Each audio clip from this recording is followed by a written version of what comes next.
Well, Smiles from Black Film and TV talking to writer-director Mary Bronstein regarding her film, If I Had Legs, I'd Kick You.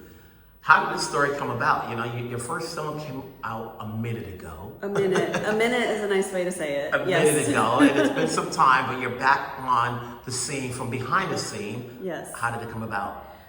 Well, actually about 8 years ago now, my daughter became quite ill when she was 7 years old. She's 15 now and she's doing fine.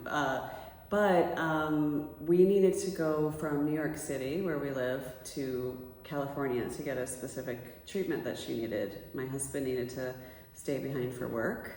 And there we were for 8 months in a really small hotel room together, living while she was getting this treatment. And I started feeling myself kind of like disappearing. I started feeling an existential crisis happening. The lights would go out at night, be pitch black in the room. I would go in the little bathroom with the horrible lighting in there, drinking cheap wine, binge eating, and just feeling like there's no past, there's no future, what is gonna happen?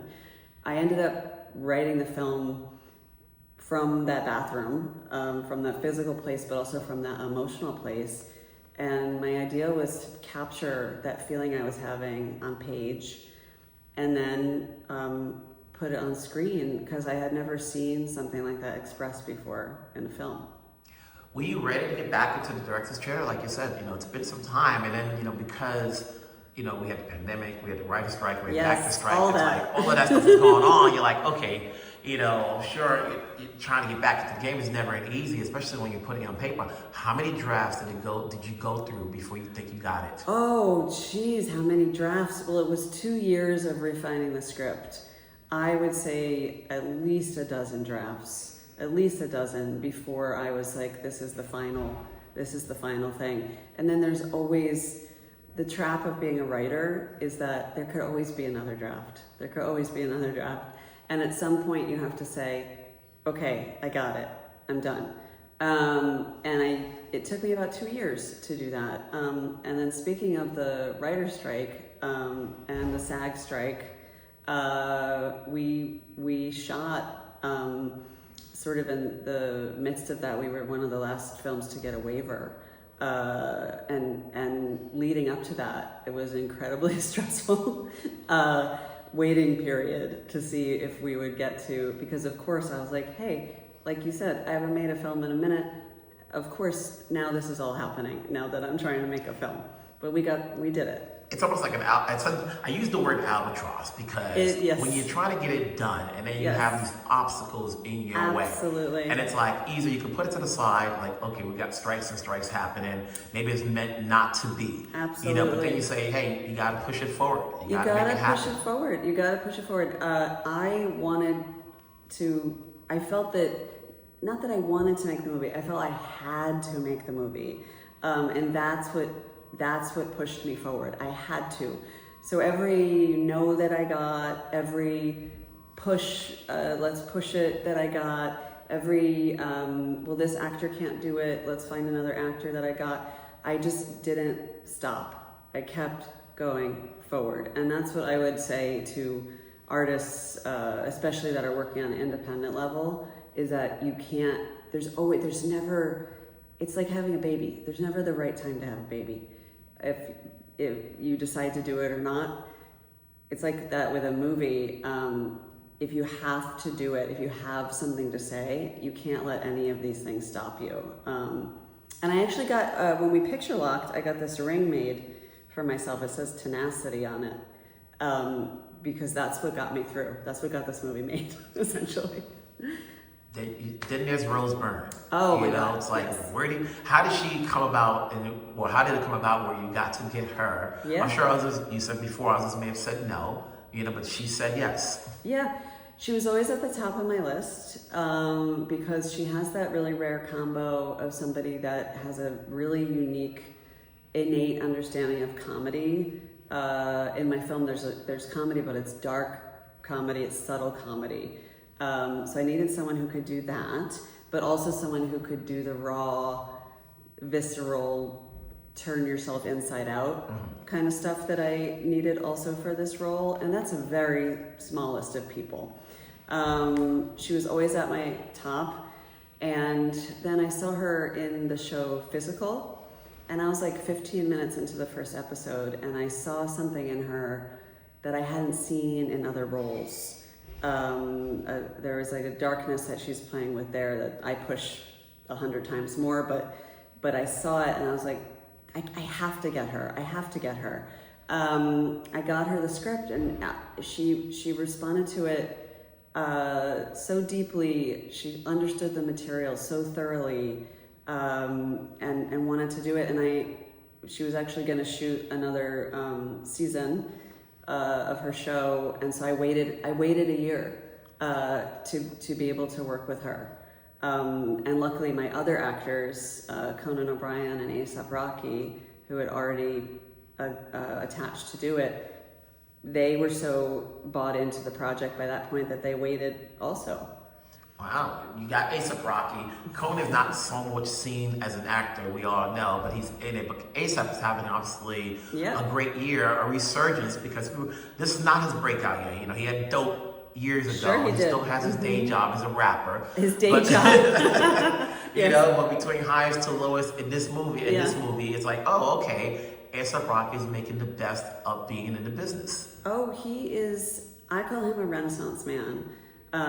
Because he's an artist at heart, and he sees himself as wanting to do all these different types of art. So like, it's so funny because in my comments, like on social media, people are like, you know, guys do it everything but drop in the next album. But but to him, if you were to talk to him, you know, music is just one thing that he does. Like, he also makes furniture. He also does fashion. He designs jewelry.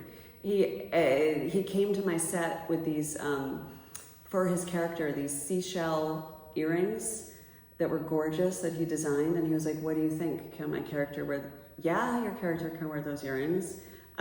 He also helped design the look of how the character looks, what he wears.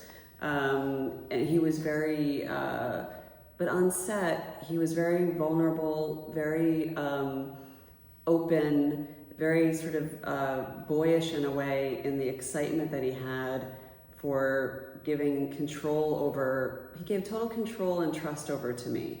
And this is a person who is used to having control over, you know, he goes in the studio, he's in control of everything.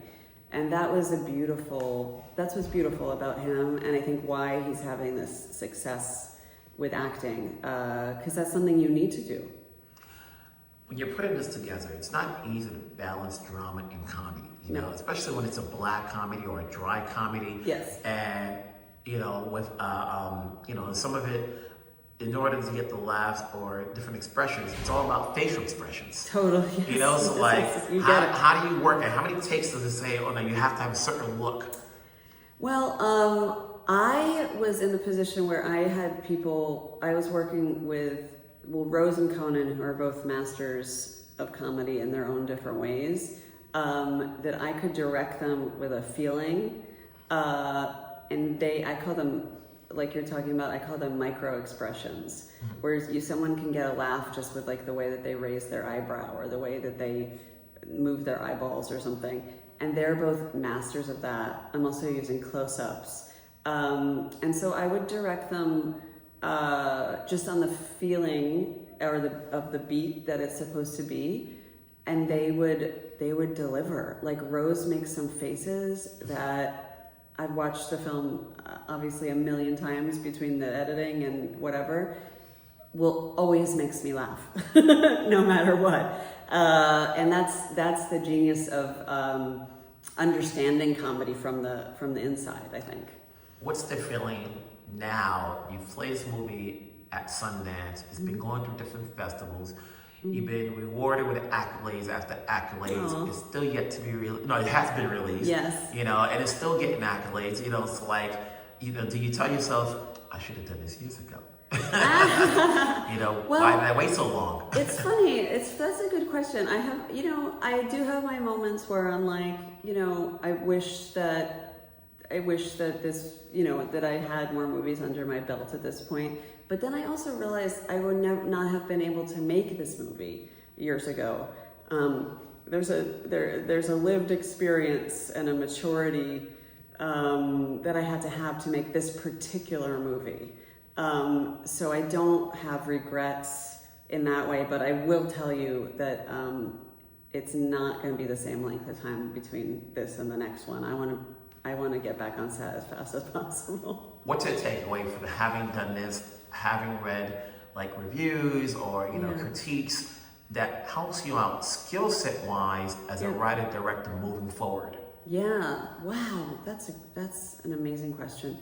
I think it's the deep personal reactions and engagement people are having to something that they feel is true in the movie. Whether or not, you know, the movie, the main character is a mother who's dealing with something very specific. Not everybody is in that position, but I'm having young people, men, people without children, older people seeing themselves, seeing a feeling in the movie that they're recognizing themselves in. And so I think I've come up with a philosophy that's like, the more specific you get with a story, the more people can see themselves in it. It's sort of like, if you try to make something for everybody, you make something for nobody. And I think moving forward, it's about me remembering these reactions and these engagements and trusting myself in that way. Where do you feel more comfortable, in front or behind the scene? Because you're still an actress. I am still an actress. I think at this point, I mean, I love acting. I love performing. It was my first love in this sort of business, or this sort of world, was performing. That's how I come to filmmaking.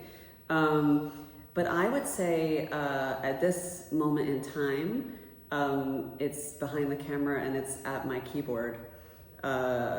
Writing is such a freedom of expression while you're doing it, because it's a solitary activity and you're just freely putting your ideas down. And then I love being on set. I love directing. I just can't wait to get back on set again. You have an idea what sort of genre you want to go through next, or are you trying to base things on personal experience? Well, it's not so much about genre for me, as far as the genre, I think, finds itself for the right genre for the story I'm trying to tell. I usually start from characters. My passion is creating different kinds of female characters that we haven't seen on film before. And starting from that place and then kind of going out from there. I want to say congrats on the film. Congrats on the awards and accolades you've received. Oh, thank you. The journey's not over. I hope not. And we'll see you when I see you. Thank you so much. I Take care. appreciate it.